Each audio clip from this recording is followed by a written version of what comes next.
Okay, YouTube, it's February the 14th, Valentine's Day. Really cold day here in Southwest Virginia. We're at 68 in the garage.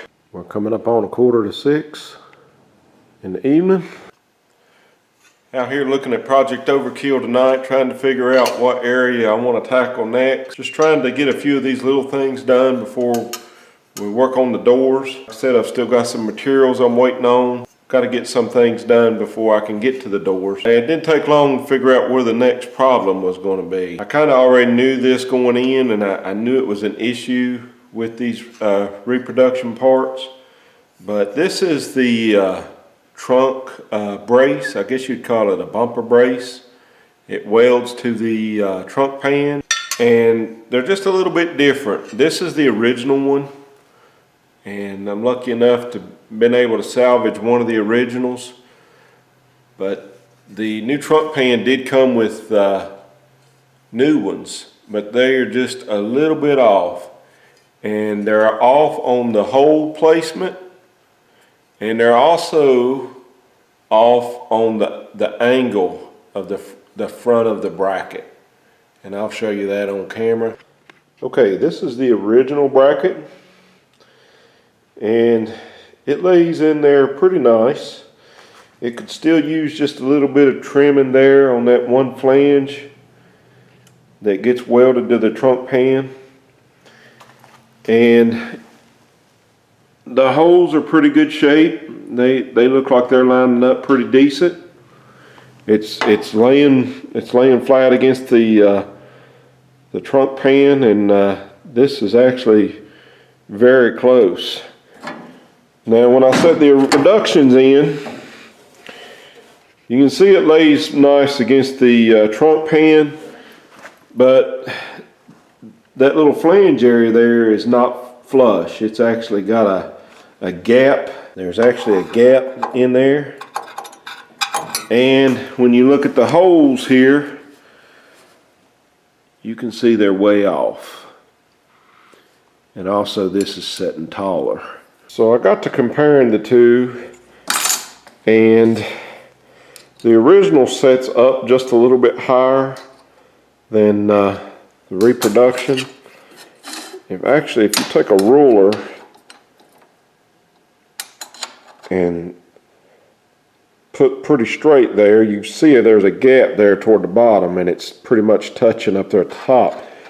This is actually the opposite. This actually needed to be straightened back out and bent again and lengthened up just a little bit. And several ways I thought about doing this repair. I thought I would try that, and then I thought I would just weld these holes up with another piece of 14 gauge and then just mark them and re-drill them. But this 14 gauge is pretty hard to work with. I actually got one here, and I was trying to re-bend this, but it's such a short piece of metal, and it's so strong that it just wants to bend right in the same spot.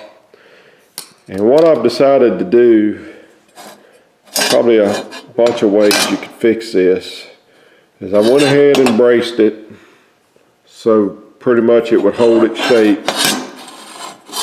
And what I'm going to attempt to do is, I've got me a piece of replacement metal here,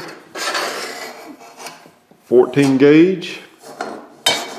What I'm going to attempt to do is cut this area out that I have marked with the tape, remake it out of this new piece, and then we'll weld it back in. We'll go ahead and put our bend in this piece.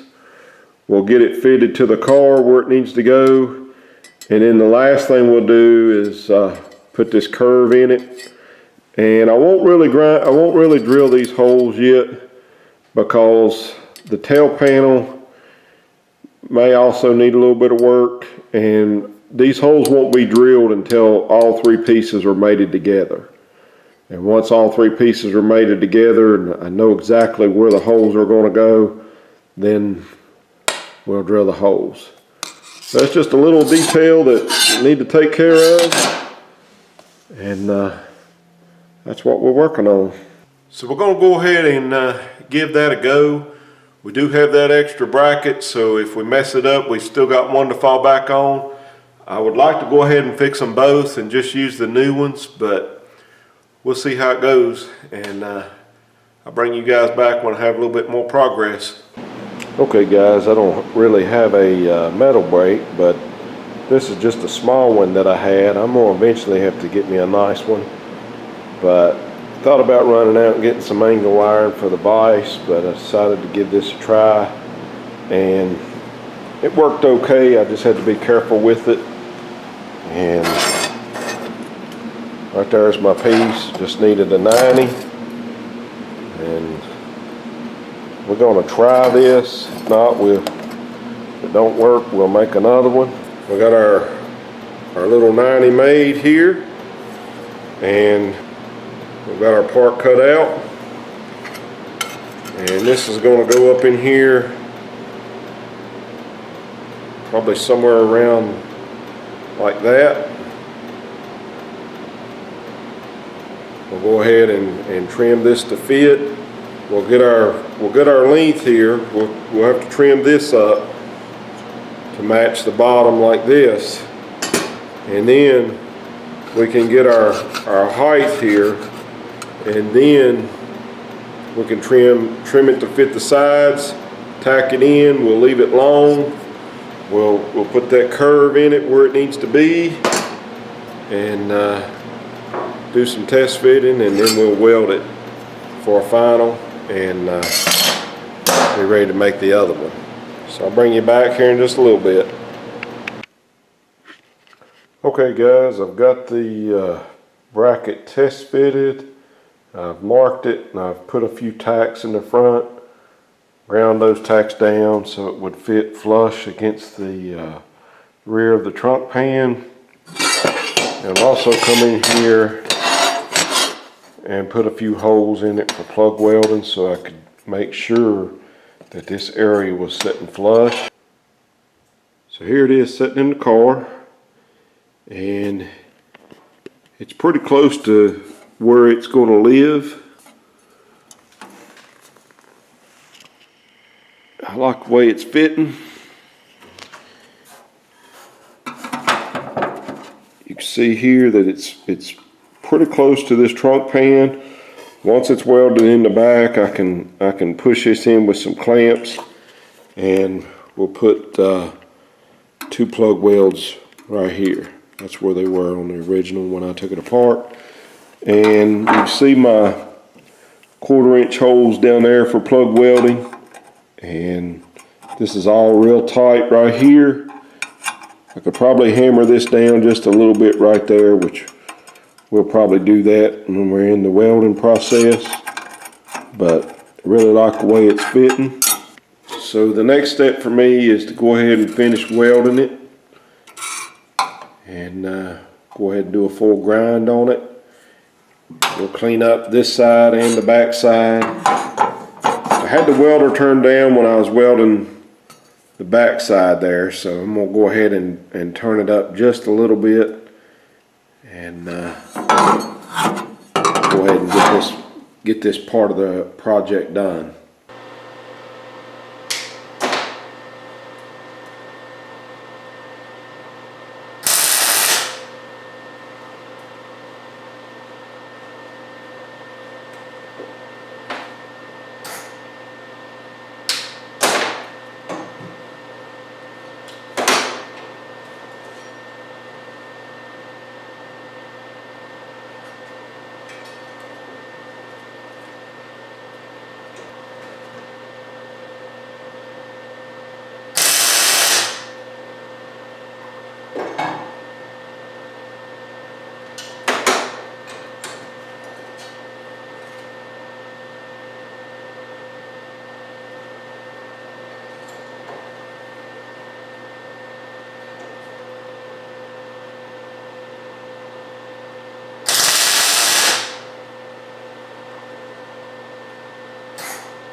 have the outside of it welded, and I've done the initial grind with the grinding stone.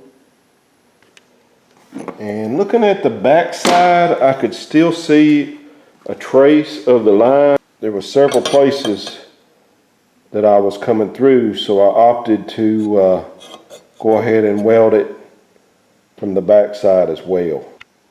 I've already started to grind down on this one side, and pretty tight area to get into to try to make it look like anything. And what I'm using is this carbide tip, using that to knock the weld down, and then I'm using the belt sander to get in there to just kind of smooth it out a little bit. That's what I got going on, and I'll bring you back here after we finish the grinding. Okay guys, I've got the welds ground down, and I've got it test fitted into the car, and I believe it's going to be okay. I believe it's exactly where it needs to be. Some of that gap right there, we can pull that in with some clamps. Overall, it came out pretty good.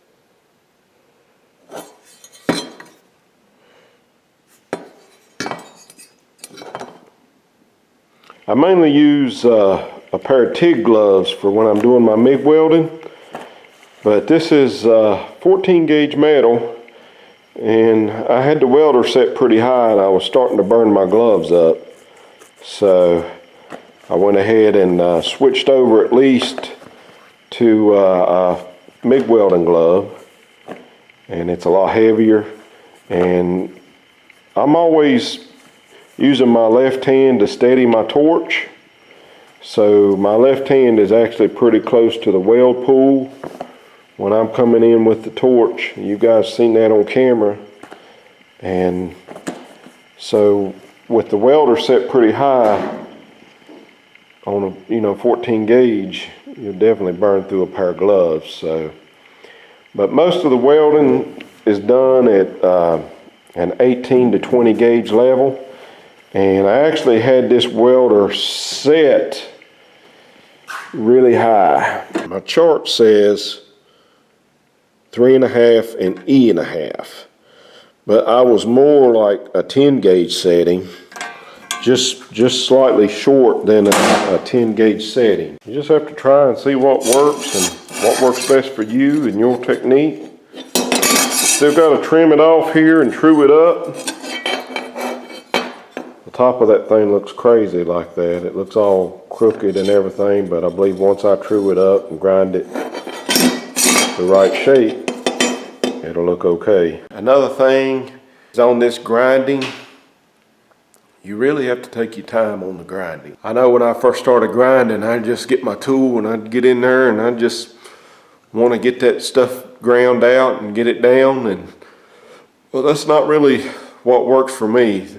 What I have to do is really take my time, concentrate on that weld when I'm grinding that weld, and I concentrate on grinding only the weld. And then once I start getting it down to the base metal, that's where you really want to be careful. You don't want to induce a lot of heat into the metal. And just 14 gauge it's not as bad as that 20. I haven't welded a lot of thicker metals. Most of the stuff that I've ever welded has just been what you guys have seen me messing with here on the car. So as far as running a bead and doing those little C's and everything, I've never done any of that. So that's something I'm still wanting to do. I've got a lot of things I'd like to make, and something that maybe here in the near future I can endeavor into. But right now the main goal is to get this car done. There is the finished product.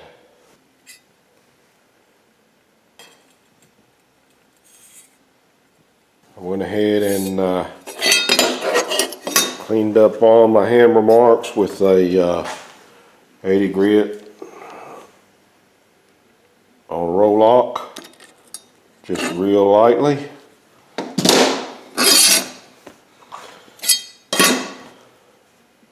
That's where she's gonna live once we figure out exactly. I'd already drilled a couple holes here in the pan, so we may end up having to reposition those. maybe drill a couple more. I'm not sure at this point. The main goal was here to get solid metal, basically where I could put my holes where I wanted them.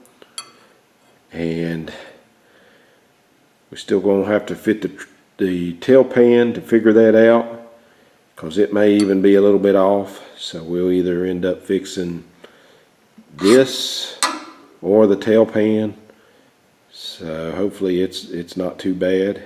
That was a lot of work for one little bracket. We got one more to do. We got to do the other side too. Going to do it the same way, and when I get it done, I'll bring you back and I'll show you both of them. Then the next step will be take it to the blast cabinet. We'll blast it, and we'll go ahead and give it two good coats of epoxy. And by the time we get it installed, that epoxy will be cured. Said it'll be one of the final things we do before we weld the trunk pan in, is to weld these brackets in. So, but I'll bring you back. I'll have a little bit more progress. Okay guys, I've got the second bracket made. Overall it turned out really nice. It's just a little bit different than the other bracket, and the reason being is part of this trunk, this flange on this right side is just a little taller. So I made it come out to look about the same as the other side, and I'll show you that when I get it in the car. I already drilled my holes for plug welding. So I'll turn this camera off and set them in the car, and I'll bring you back. Okay, there they are sitting in the car.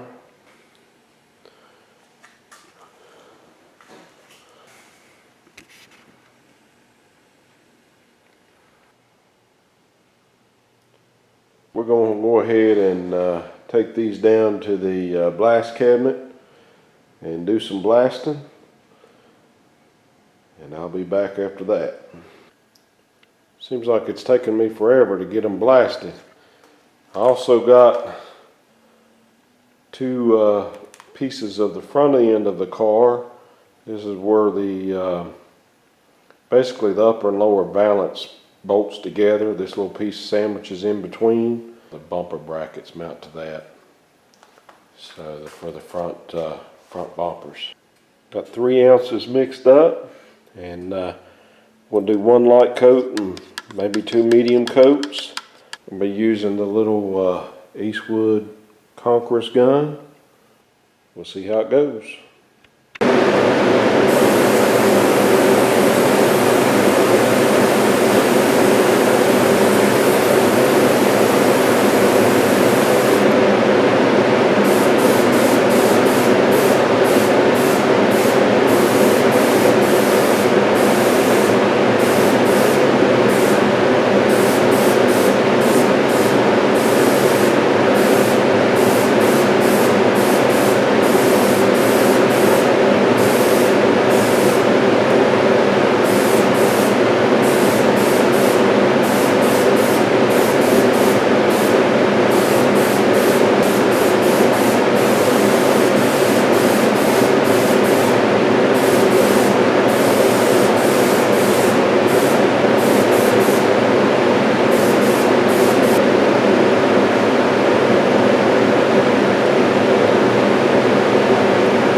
Okay guys, I've got the parts in epoxy. They dried a few days. The good thing about these small parts is you can take them in the house. So that'll pretty much conclude this video. And these brackets, we'll go ahead and let the epoxy cure up a little bit. Still got to weld them in, so a lot of this here will be around the plug welding holes will be grounded out and put a little weld through in there. But that'll do it for this video. So that'll do it for this segment, and I appreciate all my subscribers. I appreciate everybody following the channel.